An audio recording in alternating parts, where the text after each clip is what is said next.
एक बार एक शादीशुदा जोड़ा निखिल और सुजाता खरीदारी के लिए बाजार आए। दोनों ने मिलकर जरूरी सामान खरीदा। वापिस घर जाने के लिए उन्हें नदी को अबूर करना था, लेकिन उस दिन आसमान काले बादलों से ढक चुका था। बारिश होने वाली थी। नदी अबूर करने के बाद भी उन्हें 4 मील का फासला तय करना था।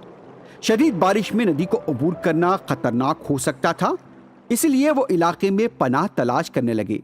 लेकिन ये काम बहुत मुश्किल का था। इसके बावजूद भी दोनों शौहर और बीवी एक मकान तलाश करने लगे। वहां पर उन्हें एक मकान नजर आया। सुजाता, अगर बारिश हो जाती है तो नदी अबूर करना मुश्किल हो जाएगा। हम इस मकान में रात गुजार लेंगे और सुबह गांव चले जाएंगे। ये कहकर दोनों उस मकान में दाखिल हो गए। सुजाता ने बाजार से खरीदी झाड़ू से कमरे को साफ किया और वहां पर कयाम का इंतजाम किया। इस दौरान शदीद बारिश शुरू हो गई। अचानक बिजली कड़कते ही 3 भूत निखिल और सुजाता के सामने नमूदार हो गए। अपने सामने भूतों को खड़ा देखकर निखिल और सुजाता के तो होश उड़ गए। उनकी आंखें खुली की खुली रह गईं और वो हैरत से भूतों की तरफ देखने लगे। डरो मत, हम तुम्हारे साथ खेलेंगे, तुम्हें नुकसान नहीं पहुंचाएंगे। ये सुनकर निखिल कहने लगा, तो क्या तुम हमारे साथ खेलोगे?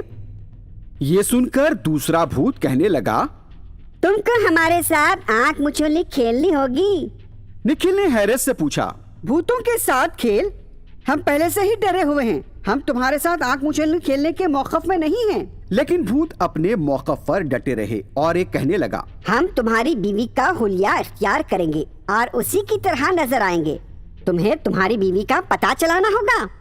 पूरे कमरे में अंधेरा छा गया और जब बिजली चमकी तो तीनों भूत भी सुजाता की तरह दिखाई दे रहे थे।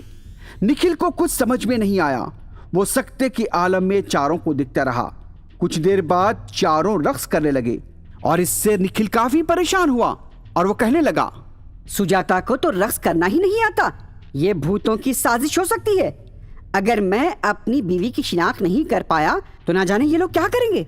निखिल ये सोच रहा था, लेकिन कुछ देर रक्स करने के बाद भूतों ने निखिल की तरफ देखा और जोर से हंसने लगे।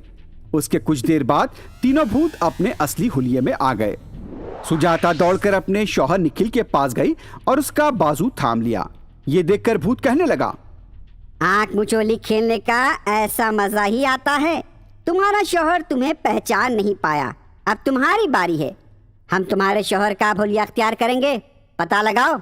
कमरे में फिर से अंधेरा छा गया और फिर एक चमक के साथ तीनों भूत निखिल के हुलिये में नमूदार हुए। सुजाता ये देखकर हैरान हुई और कुछ देर सोचने के बाद बोली, मेरे शौहर ने चंद दिन पहले मुझे सोने का जेवर तोहफे में दिया था। वो अंगूठी थी, नथिया, फिर चूड़ियाँ। इनमें से क्या मुझे दिया था, लिख कर बताओ। ये सुनते ही निखिल के हुलिये में मौजूद एक भूत असली हुलिये में आया और कहने लगा, तुम अहमक हो क्या? तुम्हारे शौहर के बाएं हाथ पर कोई निशान है या कोई तिल है? तुम समझती हो कि तुम हमें धोखा दे सकती हो? हमारे सामने होशियार बनने की कोशिश मत करो, हम तुम्हारे साथ कुछ भी कर सकते हैं। भूत को गुस्से में देखकर सुजाता कहने लगी, ऐसा कुछ नहीं है। चाहो तो पहले अपने हाथों को देख लो, उनके हाथों पर ऐसा कोई निशान या अलामत नहीं है। ये सुनने के बाद भूत ने बाकी लोगों से जेवर का नाम हाथ पर लिखने को कहा। पहले वाले निखिल ने लिखा नत, दूसरे ने भी बाएं हाथ पर नत लिखा और तीसरे ने भी लिखा नत। सुजाता ये सब कुछ गौर से देख रही थी। उसने फौरी अपने शौहर और असली निखिल को पहचान लिया। मेरे शौहर कुछ भी लिखने से पहले कई दायरे बनाते हैं। अभी अभी उन्होंने भी ऐसा ही किया, चाहो तो तुम लोग देख सकते हो। ये सुनते ही बाकी 2 भूत अपने असली हुलिये में आ गए और सुजाता की अक्लमंदी की दाद देने लगे। भूतों ने सुजाता को थैला भर कर सोने की अशरफियां हवाले की और निखिल से कहने लगे, तुमने हमारे साथ अच्छी आंख मुचोली खेली है। ये कहकर भूत वहाँ से उड़ गए। सुजाता और निखिल सोने की अशरफियों से भरा थैला लेकर सुबह खुशी खुशी अपने गांव लौट आए। बहुत पुरानी बात है, सागर नामी एक ताजिर रहा करता था। वो अपने कारोबार के बाद बहुत फासला तय करके अपने घर लौट रहा था। उसने देखा कि 4 अफराद एक छोटे से लड़के को डरा धमका रहे थे। ये देखकर उसने कहा, क्या हो रहा है ये सब कुछ? छोड़ दो छोटे लड़के को। सागर ने बहुत ही गुस्से वाले अंदाज में उन अफराद से कहा, उसके ताकतवर जिस्म को देखकर वो चारों शरपसंद वहां से भाग गए। सागर उस कमसीन लड़के के पास गया और जो के सहमावा था प्यार से कहने लगा, बेटा, आप कौन हो? वो 4 लोग आपको क्यों डरा रहे थे? क्या बात है? यह सुनकर कमसीन लड़के ने सागर से कहा, चाचा जान, मैं एक यतीम लड़का हूँ, मुझे अपने वालिदैन का तक पता नहीं, लेकिन वो 4 लोग मुझे धमकाकर मुझसे भीख मंगवाते हैं। वो लोग मुझ पर बहुत जुल्म करते हैं, हमेशा मुझे धमका करते हैं, मुझे मारते भी हैं। सागर के पास बहुत कुछ था, लेकिन वो औलाद से महरूम था, इसलिए वो इस कमसीन लड़के को अपने साथ घर ले आया और अपनी अहलिया से कहने लगा, इस बच्चे को हम गोद ले लेते हैं। बच्चे का नाम साहिल रखा गया। इधर साहिल घर आया तो दूसरी तरफ सागर की अहलिया हामिला हो गई और फिर उसने भी एक खूबसूरत बच्चे को जन्म दिया। उस बच्चे का नाम सौरभ रखा गया। साहिल और सौरभ दोनों भाइयों की तरह खेलने लगे। सब कुछ ठीक चल रहा था। अचानक गांव पर एक खतरा मंडराने लगा। गांव के करीब रहने वाले जंगल में एक शैतान पहुंच गया। वो शैतान इतना खतरनाक था कि छोटे बच्चों से लेकर बड़ों को भी मारकर खा लिया करता था। उसकी दहशत सिर्फ यही गांव में नहीं, बल्कि आसपास के गांव में भी फैल चुकी थी। गांव के हर शहरी के अंदर खौफ का माहौल था। हर कोई खौफजदा था। शैतान का डर उनके आसाब पर सवार था। इस दौरान गांव के कुछ बहादुर नौजवान उस शैतान का मुकाबला करने के लिए निकले। शैतान, तुम जो कर रहे हो वो ठीक नहीं है। मासूम लोगों को बेरहमी से मत मारो और जंगल से निकलकर गांव में मत आओ। हम रोज एक बकरा तुम्हें पेश करेंगे। इसके अलावा तुम्हें दूसरी खाने की अशिया भी हम पहुंचाएंगे, लेकिन मासूम लोगों को मत मारो। जो तुम कह रहे हो वो तो ठीक है, लेकिन मुझे बकरा नहीं, इंसान चाहिए। इंसान का गोश्त खाने में ही मजा आता है। शैतान ने ये कहा, लेकिन गांव के नौजवानों के पास उसका कोई जवाब नहीं था। उन्होंने बात तो कर दी और सोचते हुए गांव की तरफ वापस चल पड़े। उस दिन के बाद से हर दिन गांव से एक आदमी बहुत सारी खाने पीने की अशिया के साथ जंगल की तरफ भेजा जाता। उस दिन से वो शैतान जंगल में बैठकर उसे जो कुछ भेजा जा रहा था वो खाने लगा। कुछ दिन के बाद शैतान की ग़िज़ा भेजने का नंबर सागर का आया।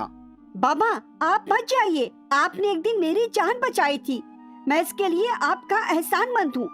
अब मुझे एहसान चुकाने का वक्त आ गया है। मैं आपकी जान बचाऊंगा। मुझे शैतान के पास जाने की इजाजत दीजिए।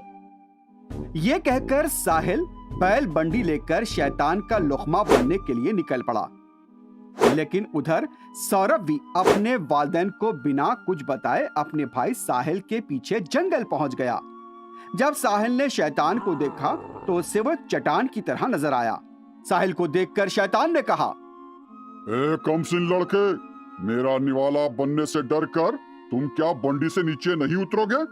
नीचे उतर कर नहीं आओगे? जब शैतान साहिल को दबोचकर उसे मारने का सोच रहा था, उसी वक्त सौरभ भी दरख्त के पीछे छुपा हुआ था।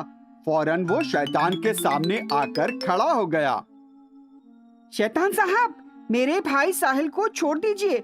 आप मुझे अपना निवाला बना लीजिए, मैं हाजिर हूँ। सौरभ को यहाँ देखकर साहिल हैरान व परेशान हो गया। शैतान साहब, मैं आपका निवाला बनने के लिए पहले आया था। आप मुझे खा लीजिए, लेकिन मेरे भाई को छोड़ दीजिए, उसे जाने दीजिए। साहिल और उसके भाई सौरभ की मोहब्बत को देखकर शैतान ने कहा, बहुत खूब, दोनों भाई एक दूसरे के लिए जान देने को तैयार है। बहुत अच्छी बात है। अच्छा ये बताओ, तुम दोनों आखिर हो कौन? क्यों ऐसा कर रहे हो? शैतान के इस तरह के पूछने पर छोटे भाई सौरभ ने कहा, शैतान साहब, इनका नाम साहिल है। मेरे वालिदैन ने इन्हें गोद लिया। जब से ये हमारे घर आए, हमारे लिए खुशकिस्मत साबित हुए। हमारे घर के बड़े चश्मो चिराग को छोड़कर आप मुझे अपना निवाला बना लीजिए। नहीं शैतान साहब, मैं उस घर का बड़ा बेटा नहीं हूँ। मुझे तो गोद लिया गया था। मेरी जान मेरे वालिदैन ने बचाई थी और मैं उसका एहसानमंद हूँ, और आज मैं उसका एहसान चुकाना चाहता हूँ।